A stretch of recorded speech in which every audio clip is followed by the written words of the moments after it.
पहली झलक जब हिमालय कुछ कहता है। 2019 की सर्दियों में इंडियन आर्मी के जवान एक मिशन पर निकले थे, हिमालय की बर्फ को काटते हुए। जब वो मकालू बेस कैंप पहुंचे तो वहां उन्हें कुछ ऐसा मिला जिसने इतिहास और भविष्य दोनों को एक साथ लाकर खड़ा कर दिया। बर्फ पर बने थे विशालकाय पैरों के पंजों के निशान। आर्मी ने इन तस्वीरों को ऑफिशियली मीडिया के साथ शेयर किया और दुनिया भर से इस पर अलग अलग तरह की प्रतिक्रियाएं और टिप्पणियां आईं। अलग अलग सवाल भी पूछे गए। उनमें एक सवाल प्रमुख था, क्या ये येटी है या हिम मानव, या फिर कोई ऐसा जीव जो सिर्फ किस्से, कहानियों और धार्मिक कथाओं का हिस्सा भर रहा है। येटी सिर्फ हिमालय की कथा नहीं है। ताज्जुब की बात यह है कि येटी जैसी कहानियां सिर्फ भारत या नेपाल में नहीं बल्कि पूरी दुनिया में फैली हैं। अमेरिका में इन्हें कहते हैं बिगफुट, रूस में आलमास्टी, चीन में येरन और अमेज़न में मैपिंग क्वेरी। हर जगह लोगों का एक जैसा अनुभव है, ये जीव लंबे हैं, बालों से ढके हैं, इंसान जैसे चलते हैं और कभी कभी बच्चों को उठा ले जाते हैं। इतनी अलग अलग जगहों पर इतनी एक जैसी कहानियां, क्या महज संयोग है या फिर ये सब उसी लुप्त योद्धा जाति के छाया रूप हैं जिसे भारत ने वानर जाति के नाम से हजारों साल पहले जाना।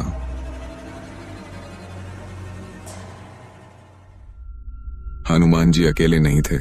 रामायण केवल भगवान राम की कहानी नहीं है।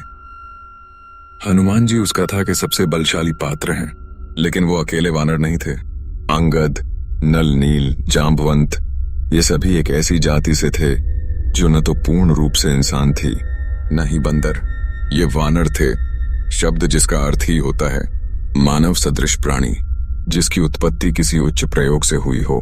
शास्त्रों के अनुसार ये जातियां विशेष रूप से देवताओं द्वारा तैयार की गई थीं, किसी युद्ध, किसी धर्म की रक्षा के लिए। अब सोचो, क्या उनकी कुछ शाखाएं आज भी जीवित हो सकती हैं? क्रिप्टोजोलॉजी।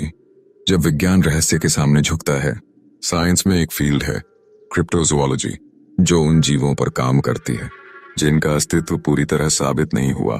कोएलेकेंथ मछली, जिसे 65 मिलियन साल पहले एक्सटिंक्ट माना गया था, 1938 में जीवित पाई गई। जायंट स्क्विड, जिसे कभी समुद्र का राक्षस कहा जाता था, 2004 में पहली बार कैमरे में रिकॉर्ड हुआ।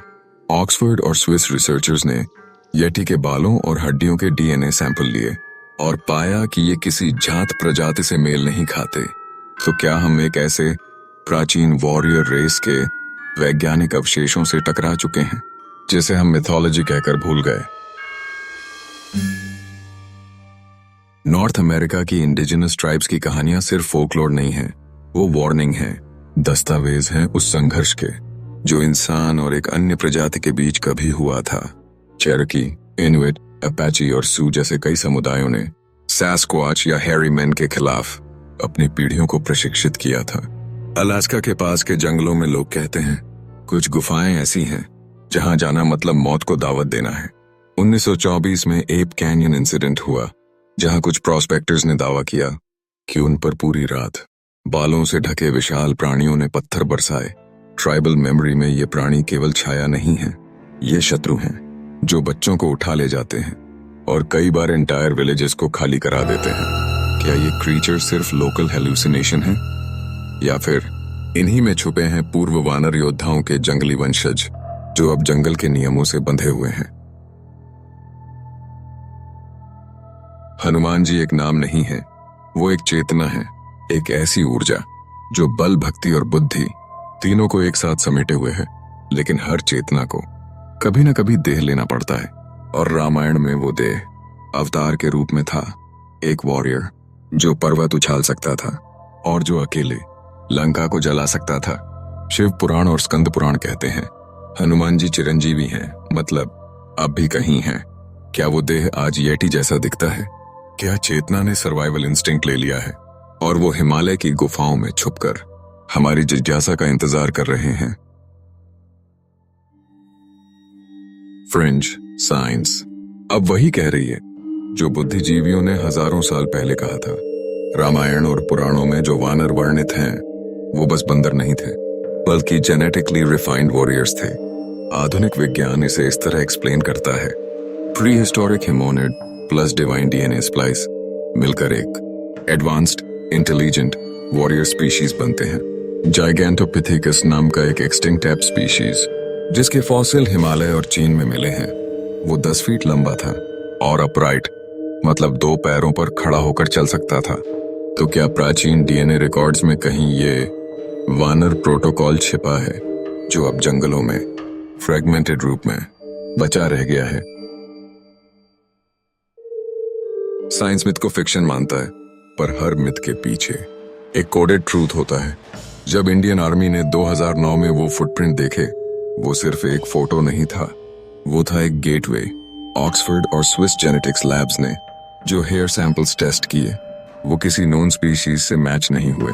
क्रिप्टोजोलॉजिस्ट कहते हैं हम एक ऐसी स्पीशीज के आसपास घूम रहे हैं जो इंसान से बेहतर कैमोफ्लाज्ड है और जिसकी इंटेलिजेंस प्रीमिटिव नहीं पारलौकिक है।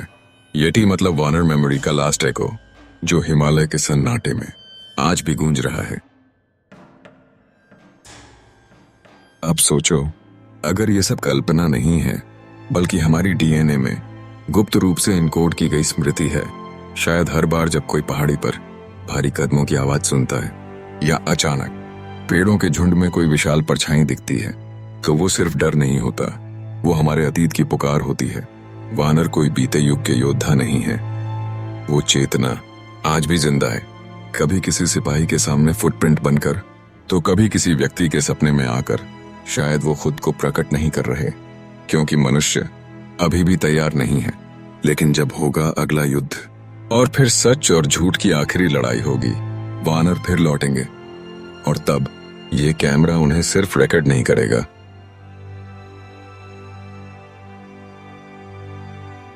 अगर ये वीडियो तुम्हें अच्छी लगी हो तो इसे अकेले मत रखो, इसे उन लोगों तक पहुंचाओ जो रहस्यों को महसूस करते हैं और उन सवालों को सुन पाते हैं जो दुनिया कभी पूछती नहीं।